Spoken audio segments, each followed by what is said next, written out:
Good evening, lovelies. ZoëTwoDots here with some more Pokemon Go goodness for you, and today we've got another little bit of news about the upcoming Festival of Lights event. First things first, sorry for the construction noise. I can't really control that. Deal with it, but also sorry. So we've got some details for the upcoming Festival of Lights event. That's going to be starting on the 14th of this month, 10 AM local time, and then running until the 17th. So not that long. Friday, Saturday, Sunday, Monday, yeah? 14th, 15th, 16th, 17th. Yeah. 4 days. That's all you get. And I guess the main feature of this event is going to be the debut of Morelull and Shiinotic, two little mushroom Pokemon. Interestingly as well, it does specifically say here that some Pokemon will glow at nighttime during this event, so make sure to encounter them while you can. I'm gonna guess that that's more than likely specifically Morelull and Shiinotic. I don't know if Shiinotic will be spawning in the wild, like evolved as well. They haven't really done that for any of the new Pokemon releases, like having their evolved forms in the wild, but Morelull does glow. It can control like the spores in its little mushroom cap and make them glow.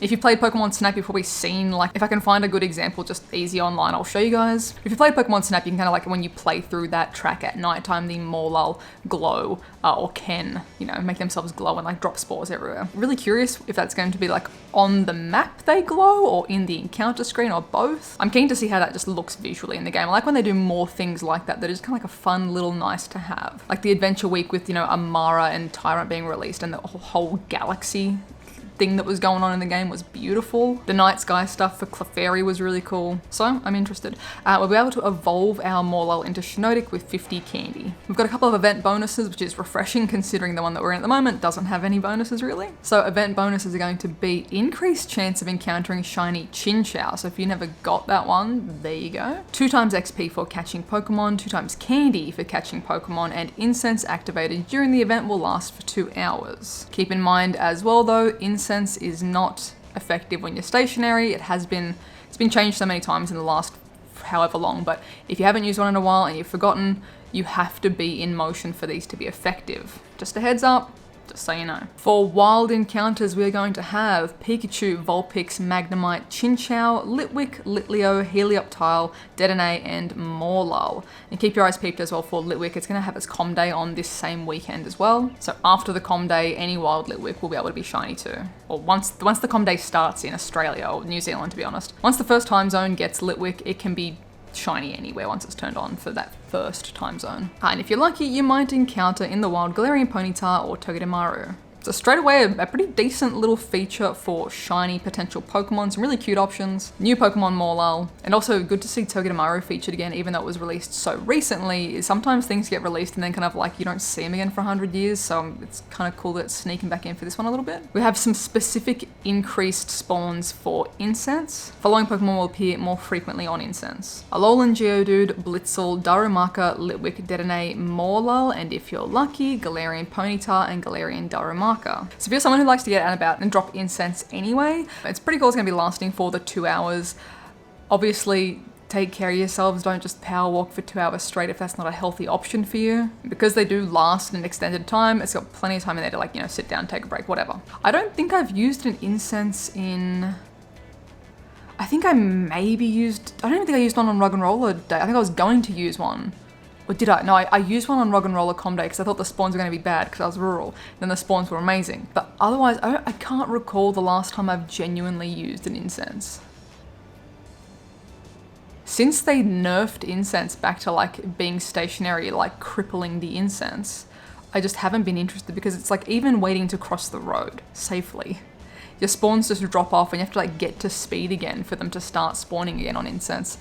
I wonder if they're like noticing people aren't using incense as much. I wonder why. Anyway, for raids, we're going to have 1-star raids: Galarian Ponyta, regular Darumaka, Dedenne, and Morelull. For 3-star raids, Alolan Raichu, Galarian Weezing, it can be shiny, it's just missing the little sparkle there, Mawile, Hisuian Braviary. And for 5-star raids, Xerneas. Mega raids will have Mega Manectric. For some field research, we're going to have Galarian Ponyta, Electabuzz, Magmar, Chinchou, Blitzel, Dedenne, and Morelull. And I just realized I'll finally be able to finish off my Fashion Week task with that Blitzel. And for time research, we're going to have that one rewarding us with a special pose, which I have not been given the preview of, but it's called the Sparkler pose. I'm going to guess that it's probably some sort of like, you know, like sparklers with the lights.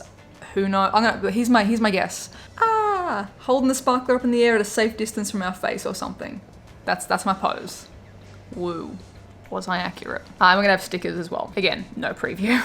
For me, I'm sure you'll see that once this goes live, you'll see this. As always, I like seeing new Pokemon released in the game. I'm curious about this glow effect as well. I do like a lot of the visual aesthetic stuff in the game. 2-hour incense, it's weird, it's interesting. I feel like I would just prefer a more effective 1-hour incense. Like I personally don't think I could maintain a hefty speed for 2 hours to get the most out of that. I'm sure there are people that certainly would get a benefit from that. And if it encourages you to do something healthy and get out for the day, happy days. But I don't know. Let me know what you guys think. Especially considering a lot of the features for this are like, hey, catch the Pokemon at night, or like the Festival of Light. It's supposed, it needs to be dark for us to see these cool lights and those sorts of things. I feel like it would have made more sense just to have a more effective incense so you could like play from home at nighttime, or, I don't know how many people are out and about at night, especially depending where you live in the world. It's probably not necessarily safe to do that in a lot of places. But if a lot of these are going to be like looking cool at nighttime, like, yeah, I don't know. Thoughts, feelings, leave a comment. But those are the details for the Festival of Light event. As always, lovelies, thank you so much for watching. If you are new, please be sure to subscribe. Thank you to everyone who did leave a like as well. And if you'd like additional ways to support the channel, links for Patreon and the merch are in the description down below. I hope you're having a wonderful, wonderful morning, noon, night, whatever time it is for you. And I'll catch you guys in the next one. Bye.